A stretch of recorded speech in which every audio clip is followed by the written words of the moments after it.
L'avantage qu'il y a quand vous possédez une grosse collection de jeux vidéo, c'est que si vous désirez jouer à un jeu qui est sorti il y a fort longtemps et que vous possédez dans votre collection depuis peu de temps ou depuis fort longtemps, eh bien vous n'avez pas besoin de le chercher et de l'acheter soit en magasin soit sur le bon coin, puisque comme vous le possédez déjà, eh ben vous pouvez y jouer tout de suite.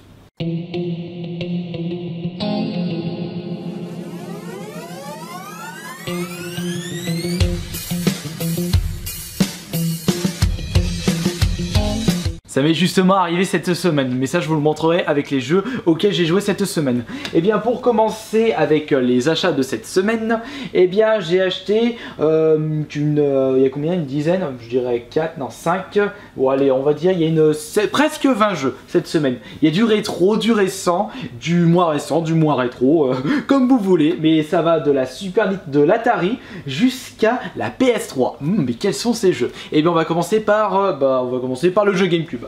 Et le jeu GameCube, pour compléter ma collection, c'est Big Air Freestyle, acheté pour 6 €. Je vois que celui-ci a été fait par Atari.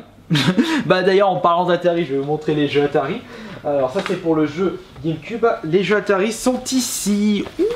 Des jeux Atari en boîte, ça c'est super puisque c'est tellement rare d'en trouver, et en plus ils sont en bon état sauf Mrs Pac-Man de ce côté là, mais ça c'est pas grave, un petit bout de colle ça ira. Ils sont complets, donc nous avons Moon Patrol ainsi que Mrs Pac-Man.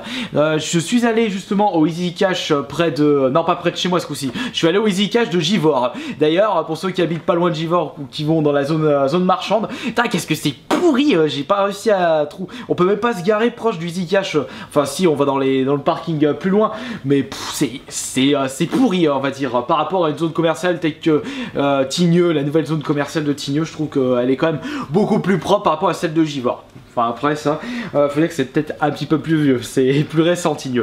Donc ça c'est les deux jeux Atari.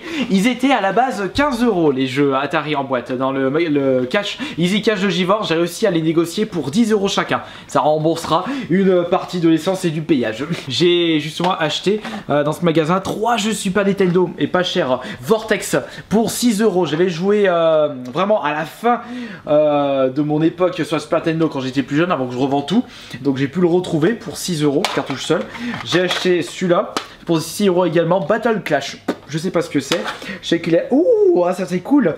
Nintendo Scope. Donc c'est un jeu où on peut jouer avec le Nintendo Scope. En plus je le possède, donc il est en boîte. Je pourrai le tester.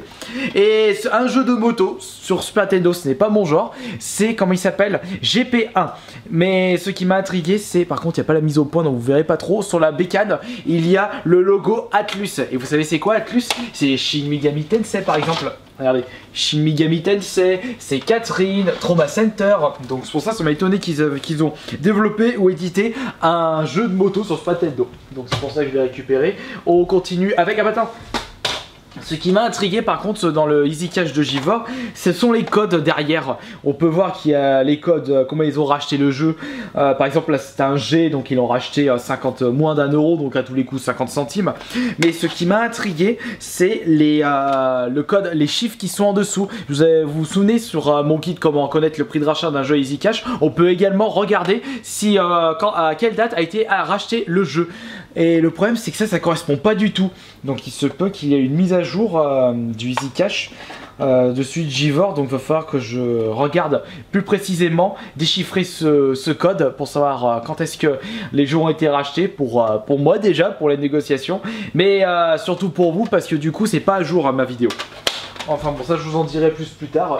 Ensuite nous continuons avec un jeu Game Boy, Wario Blast à la Boomerman avec Wario.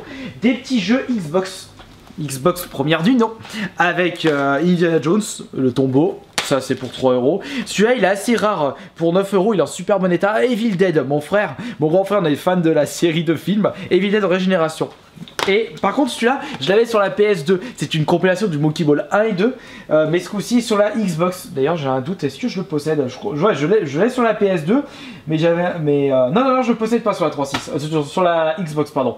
J'espère qu'il passe sur la 3.6, comme ça je pourrais y jouer sur la 360 sans rebrancher ma Xbox première du nom. Donc voilà, celui-là j'avais acheté 5 €. On continue avec un jeu Mega Drive. complet et je l'ai acheté pour 13 €. Je l'ai acheté celui-là, eSWAT, parce qu'il fait partie de la compilation Sega Mega Drive Collection. Et au final, j'ai bien aimé y jouer celui-ci, bien sympathique, assez hardest, enfin assez hardcore on va dire en termes de difficulté. Bah, c'est du jeu de l'époque, c'est de la Mega Drive, donc c'est assez compliqué pour les terminer ces jeux.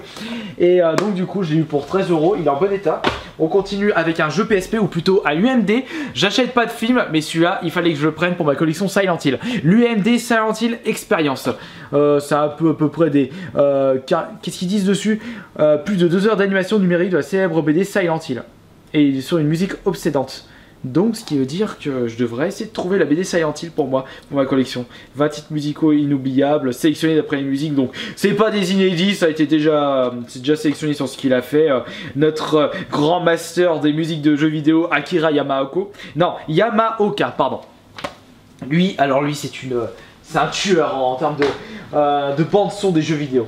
On va continuer avec le jeu PS3, c'est God of War Collection, mais le volume 2. Donc ce sont les deux jeux qui étaient sortis à la base sur PSP.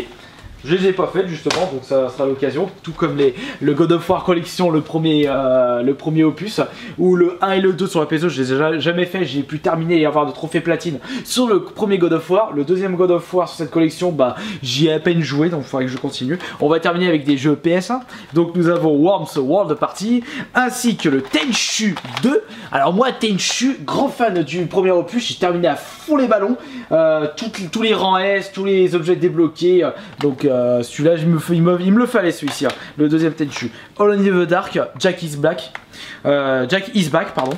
Je crois que j'ai cru dire Jack is Black, pardon. Et Ballistic. Vous vous demandez, mais qu'est-ce que c'est que ce jeu? Qu'est-ce que c'est que ce design? Et bien, quand je regarde les screenshots du jeu, ça me fait penser au jeu Xbox Live Arcade Zuma Deluxe. Le même principe. Il faut voir si ça a été fait par les mêmes développeurs ou si notre cher THQ, bon ils n'existent plus, ou s'ils ont revendu cette licence et ils ont changé le nom. Mais je pense que quand il était sorti, Zuma, THQ, ils existaient encore. Donc voilà, terminé pour les achats de cette semaine avec du rétro, du récent, du moins récent et un bon petit paquet de jeux, pas trop ruiné. On va dire, prix easy cash, on va dire, ça va. Ça, je vais pas trop me plaindre. Maintenant, à quoi j'ai joué cette semaine? Et bien comme je vous l'ai dit en intro, il y avait un jeu que j'avais acheté il y a un fort longtemps et je me suis mis à y jouer cette semaine. C'est un jeu de sport. Pour ceux qui me suivent sur le PSN, et bien vous avez pu voir que j'ai commencé à jouer au SSX, grand fan du SSX Tricky et du 3 sur la GameCube. Le Home Tour m'a plus déçu parce que j'avais l'impression de jouer au 3.2 et d'ailleurs quand j'avais vu qu'ils allaient faire un nouveau SSX sur PS3 à 3.6, je me suis dit putain génial, enfin un super jeu snow. Mais j'ai remarqué qu'ils allaient utiliser le principe en termes de maniabilité comme dans Skate, donc le joystick gauche de la manette pour vous déplacer, joystick droit pour vous faire les figures, et c'est ça que j'ai pas trop aimé sur Skate sur 3.6. Et donc du coup je lui dis bon je vais essayer, peut-être que je vais aimer au final.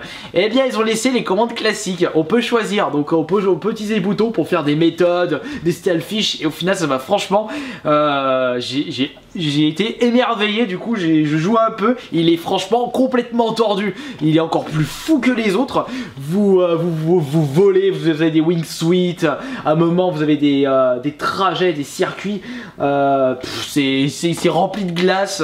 J'ai commencé à faire les trophées les plus compliqués, les modes survie, donc j'ai fait les arbres sans armure ainsi que le glacier sans piolet. C'était compliqué, j'arrêtais pas de tomber. Heureusement qu'il y a des rewinds, mais on n'a pas tout le temps des rewinds. Et franchement je vais y continuer, j'ai essayé de le terminer celui-là. J'ai pas encore essayé le motocross. Et sur PS3 j'ai également joué à Dead Rising 2 Off the Record, que je continue. Bah ça, ma chérie en est grand fan de celui-là. À chaque fois quand elle rentre elle me dit allez vas-y mon petit Kirby, joue à ce jeu, joue à Dead Rising 2. Je dis ok, pas de soucis, j'adore ce jeu. J'ai de la chance.